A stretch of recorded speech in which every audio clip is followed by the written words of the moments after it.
चाची के कहने पर बलकरण बना लॉरेंस बिश्नोई। दुनिया भर में फैला है लॉरेंस का जाल। जेल में बंद लॉरेंस को मिलता है वीआईपी ट्रीटमेंट।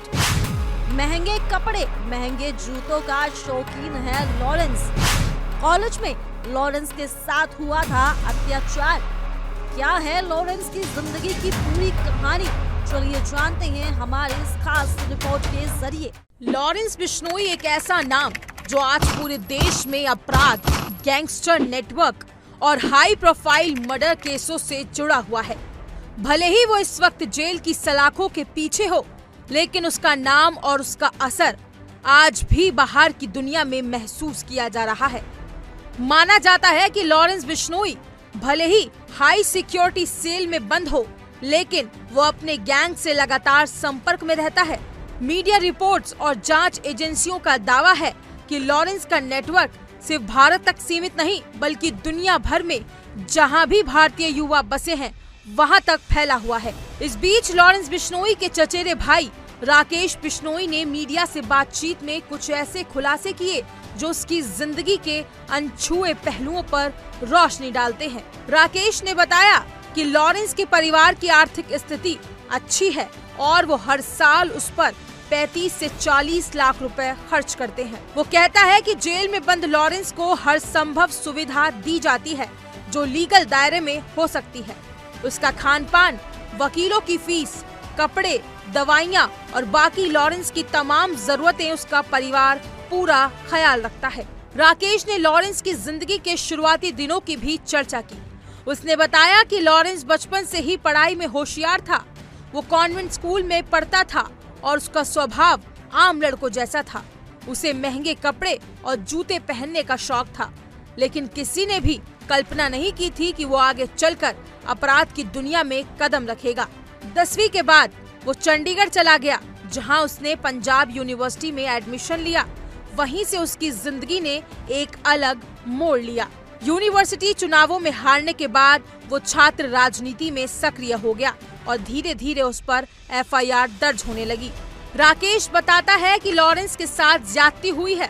उसने कहा, जब एक इंसान पर केस डाल दिए जाते हैं तो पुलिस भी कहने लगती है कि सब कुछ उसी पर डाल दो। राकेश का कहना है कि लॉरेंस पर बहुत सारे केस बिना गहराई से जांच की दर्ज कर दिए गए। मीडिया की नजरों में कोई अपराधी बन सकता है, लेकिन जब तक अदालत उसे दोषी नहीं ठहराए तब तक उसे अपराधी कहना न्याय संगत नहीं है। राकेश ने यह भी कहा कि जब लॉरेंस को हाई सिक्योरिटी सेल में रखा गया है, जहां फोन की सुविधा तक नहीं होती, वहां से वो कैसे बाहर की दुनिया से संपर्क कर सकता है। उसने सवाल उठाया कि अगर लॉरेंस वाकई में मोबाइल इस्तेमाल कर रहा होता तो वो सबसे पहले अपने परिवार से बात करता।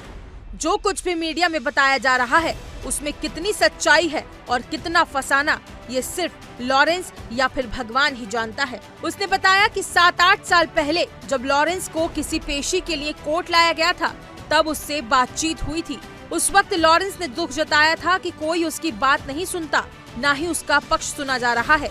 मुझे समझ नहीं आता कि मेरे खिलाफ इतने केस दर्ज हो गए। राकेश ने लॉरेंस के छोटे भाई अनमोल बिश्नोई के बारे में भी खुलकर बताया, जो पढ़ाई कर रहा था और उसकी जिंदगी भी लॉरेंस से जुड़ने की वजह से बदल गई। उसे सिर्फ इस बात की सजा मिली कि वो लॉरेंस का भाई है। अनमोल बिश्नोई पर भी कई केस दर्ज हुए, फिर वो जमानत पर बाहर आया, लेकिन पुलिस की लगातार पूछताछ और परेशानियों के चलते वो भी घर छोड़कर चला गया और आज तक वापस नहीं आया। ये एक चक्र है जिसमें पूरा परिवार फंसता चला गया। राकेश ने ये भी साफ किया कि उनका गांव पिछड़ा नहीं है। जब आसपास के गांव में स्कूल नहीं थे, तब हमारे गांव में सरकारी स्कूल था और वहां की कई लड़कियां डॉक्टर बनी हैं। राकेश ने बताया, इस बात पर अफसोस जताया जाता है कि जिस बिश्नोई समाज की पहचान पर्यावरण रक्षा और बलिदान से रही है, उसी समाज के एक युवक का नाम आज अपराध से जोड़ा जा रहा है। राकेश कहता है कि उसके और लॉरेंस के परदादा ने समाज के लिए साहित्य लिखा था और उनका मंदिर आज भी लोगों के लिए प्रेरणा का स्थान है। राकेश ने भावुक होकर कहा कि हम उस परिवार से आते हैं जिन्होंने पेड़ों की रक्षा के लिए अपनी जान दी। जानकारी के लिए बता दें कि लॉरेंस बिश्नोई का असली नाम बलकरण बरार है। स्कूल के दिनों में ही उसने अपना नाम बदलने की इच्छा जताई थी। और ये नामकरण उसकी चाची के सुझाव पर हुआ था। चाची को लगा कि लॉरेंस नाम उसके पर्सनालिटी पर अच्छा लगता है। धीरे धीरे ये नाम ही उसकी पहचान बन गया और आगे चलकर यही नाम भारत के सबसे चर्चित गैंगस्टर्स में से एक पर्याय बन गया। याद रहे कि लॉरेंस